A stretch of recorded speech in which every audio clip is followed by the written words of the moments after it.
So last night I decided to tune in to what I hoped would be a clash of the titans in the Club World Cup semi-final as Real Madrid faced off against PSG. Instead, what we were treated to was an absolute massacre, complete dominance from PSG in their 4-0 win. My job today is to tell you how they done that, and to be honest, it's going to be very easy. Now, right from the very start of this game, it was clear that PSG were going to be in control, and you can see the possession numbers. In the first half in particular, PSG were completely dominant, but we also saw this throughout the course of the whole match. And the main reason for that was because, from a defensive point of view, Real Madrid were just nowhere near good enough, particularly with the high press, and PSG on the ball are a delight. They are one of the best teams that I've seen in the past decade on the ball. Every single player can take the ball in any position. They are all experts in 1 versus 1 situations, all extremely comfortable. But for me, personally, the bigger issue is Real Madrid, and Xabi Alonso has a job on his hands. Of course, Real Madrid have so many good players throughout the pitch. The problem is, though, defensively. Defensively, they have a couple of players that don't really want to engage high in a press, and when you are playing a technical team, that's a problem.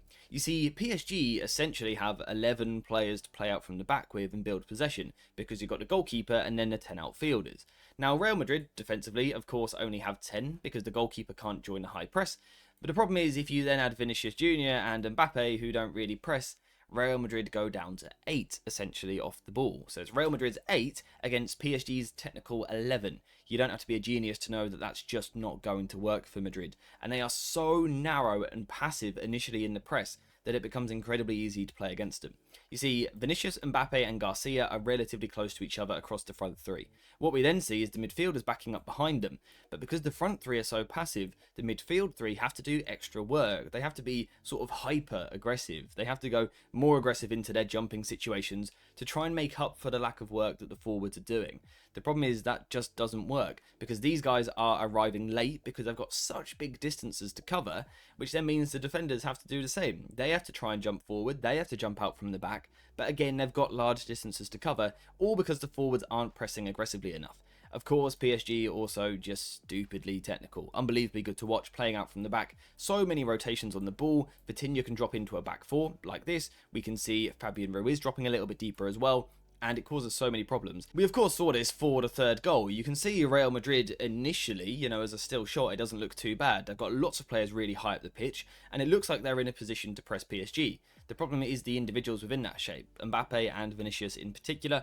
Keep an eye on Vinicius. He decides to take a look over his left shoulder. He is scanning, which is a good thing to do when defending. It allows you to see where the opposition players are and to then cut the passing lanes. So Vinicius has seen Vitinha. He should just take a couple of steps to his left to cut off this passing lane.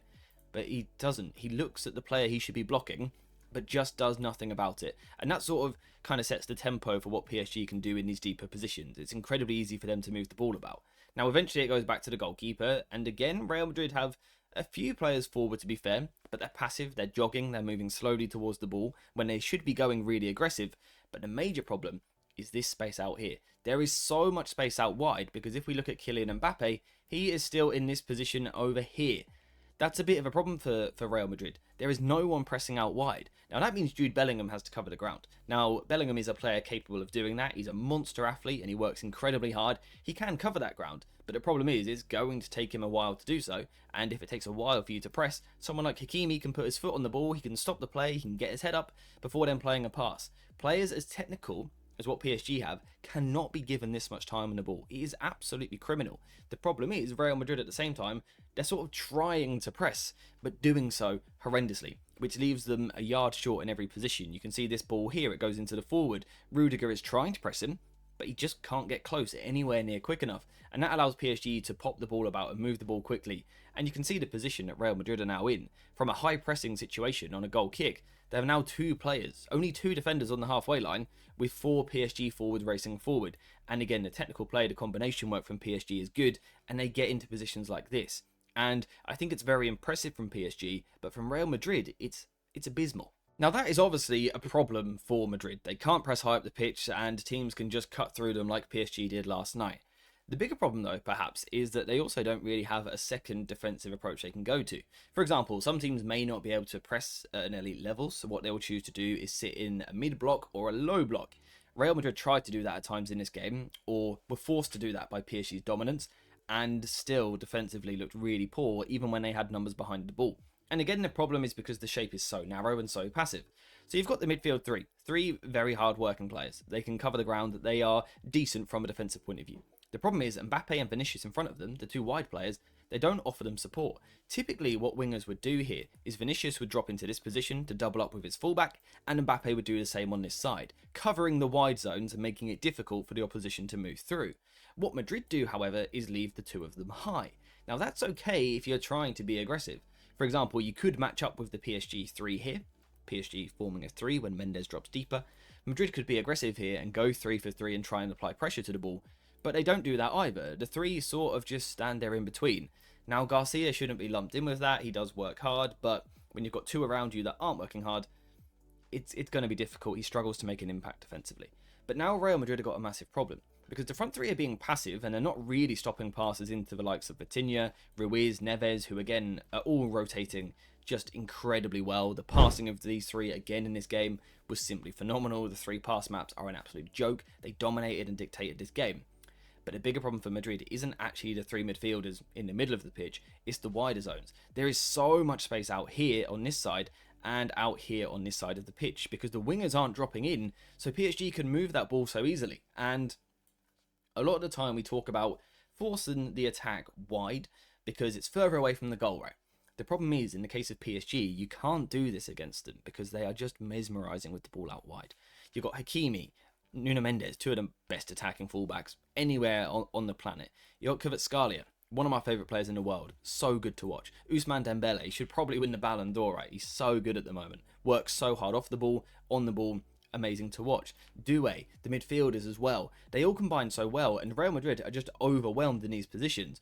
On the right-hand side, for example, we could see Hakimi, we could see Dembele, we could see Doué, we could see Vitinha, all in one attacking section together. That's 4 players, all combining incredibly well, all given the freedom to interchange and express themselves within the structure, which is important. They've always got width and things like that. Real Madrid just can't get close. They've only got 3 players here. Sometimes Mbappe will be there, but he's not really there to actually defend. He's just almost there to say that he's done his job. And I think this particular goal that we're going to go to here sort of sums this up. Now actually this first one isn't the goal, it's the warning sign. 3 minutes 55 seconds into the game. You can see Madrid in their 4-3-3. The 2 banks of 3 incredibly narrow and not really doing an awful lot. No pressure on the ball, and you can see all the space in the world out wide. PSG have so much space that they can go and explore here.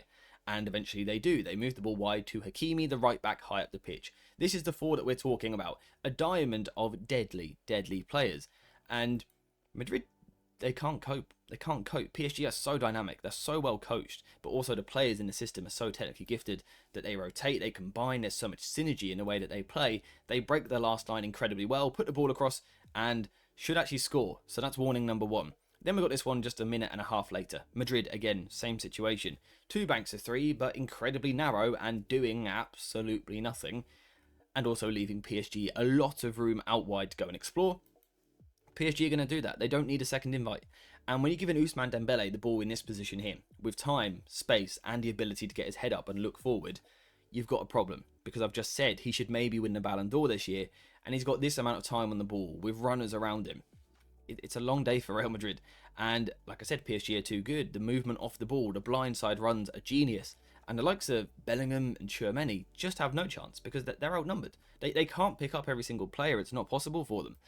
And this was the story of the game. Now eventually Desiré Doué, some nice footwork, gets himself into the penalty area, cuts the ball across, and on this occasion it was a mistake. So it wasn't actually a fluid PSG attack which cut Real Madrid to shreds. However, the problem is, for Madrid, when you allow the opposition so much easy entries into your penalty area, there's every chance you're going to make a mistake or two, because defending repeatedly in these moments is very difficult to do. So yes, this particular goal perhaps doesn't come from a specific tactic, if you like, but the fact that PSG are consistently able to build pressure, consistently able to get into these wide zones, consistently get themselves into the penalty area, you're either going to see some world-class finishing at some point because PSG have world-class players, or you're going to see a mistake, or you're going to see a deflection.